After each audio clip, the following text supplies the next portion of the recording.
దేవుడు నోవహును మరియు ఓడలోనున్న సమస్త జీవులను జ్ఞాపకము చేసుకొనెను. దేవుడు భూమి మీద గాలి విసరునట్లు చేయగా నీళ్లు తగ్గిపోవసాగెను.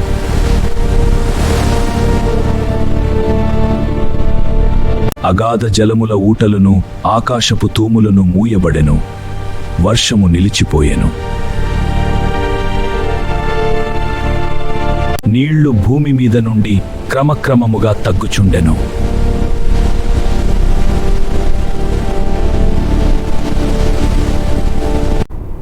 ఏడవ నెల 17వ దినమున ఓడ అరారాతు కొండల మీద నిలిచెను.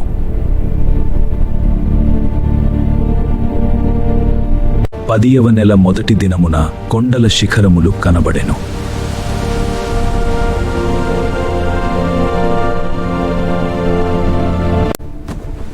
భూమి ఎండిపోయిందో లేదో చూద్దాం. నోవహు ఒక కాకి ఊర్చెను. నీళ్లు తగ్గినవో లేదో చూచుటకు అతడు ఒక పౌరమును పంపెను.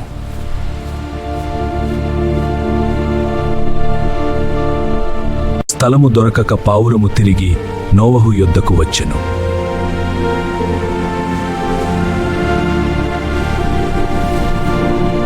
సాయంకాలమున పౌరము ఓలీవాకు తెచ్చెను. అప్పుడు నీళ్లు తగ్గిపోయినవని నోవహు తెలిసికొనెను. మరి ఒక్కసారి విడిచినప్పుడు ఆ పౌరము తిరిగి రాలేదు. 601వ సంవత్సరము మొదటి నెల తొలి దినమున నీళ్లు భూమి మీద నుండి తగ్గిపోయెను. నోవహు ఓడ కప్పు తీసి చూచినప్పుడు నేల ఆరి ఉండెను.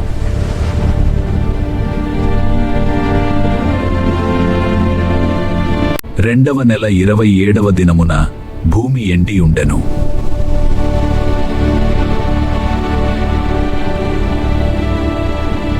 నీవు, నీ భార్య, నీ కుమారులు మరియు నీ కోడన్రు ఓడలో నుండి బయటికి రండి. సమస్త జీవులను వెంటబెట్టుకొని వెలుపలికి రావలెను. అవి భూమి మీద విస్తరించి అభివృద్ధి పొందవలెను. కాబట్టి నోవహు మరియు అతని కుటుంబమంతయు ఓడలో నుండి బయటికి వచ్చిరి.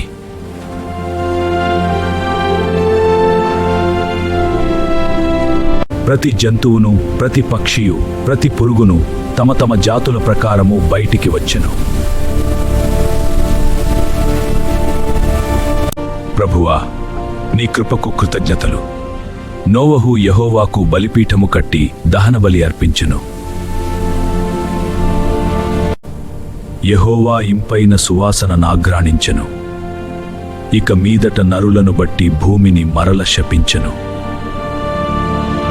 భూమి నిలిచియున్నంత వరకు వెదకాలమును, కోతకాలమును, శీతోష్ణులు, వేసవి శీతకాలములు, రాత్రింబగళ్ళు ఉండకమానవు.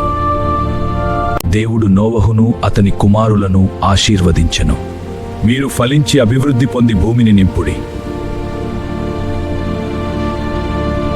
అడవి జంతువులన్నిటికిని, ఆకాశ పక్షులన్నిటికిని, సముద్రపు చేపలన్నిటికిని మీ భయము కలుగును. ప్రాణముగల సమస్త చరములు మీకు ఆహారమగును.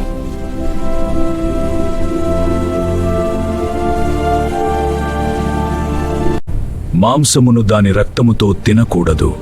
రక్తమే దాని ప్రాణము.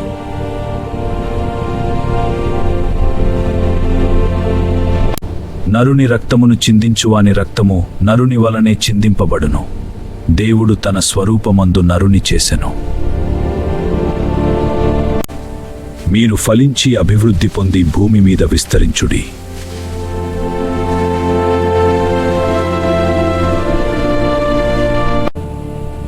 ఇదిగో, నేను మీతోనూ మీ సంతానముతోనూ నా నిబంధన స్థిరపరచుచున్నాను.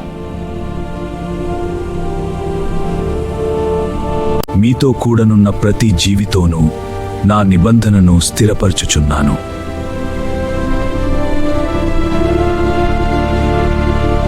ఇక్కను సమస్త శరీరులు జలప్రవాహము చేత నాశనము చేయబడరు.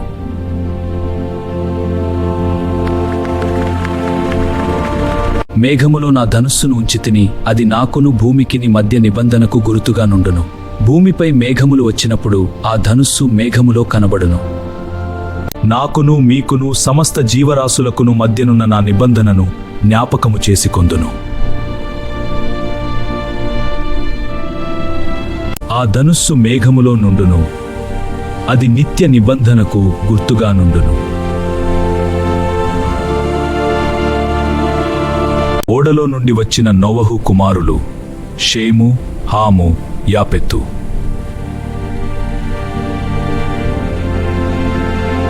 వారి సంతానము భూమి అంతట వ్యాపించెను.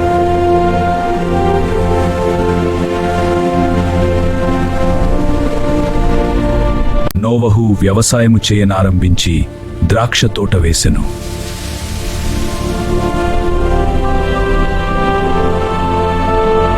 ద్రాక్షారసము త్రాగి మత్తుడై తన గుడారములో పడిపోయెను.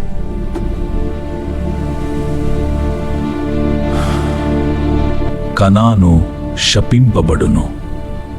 షేము దేవుడైన యెహోవా స్తుతింపబడును. జలప్రవాహము తరువాత నోవహు 380 సరములు బ్రతికెను. నోవహు బ్రతికిన దినములు 980 సంవత్సరములు. అప్పుడతడు మృతి పొందెను.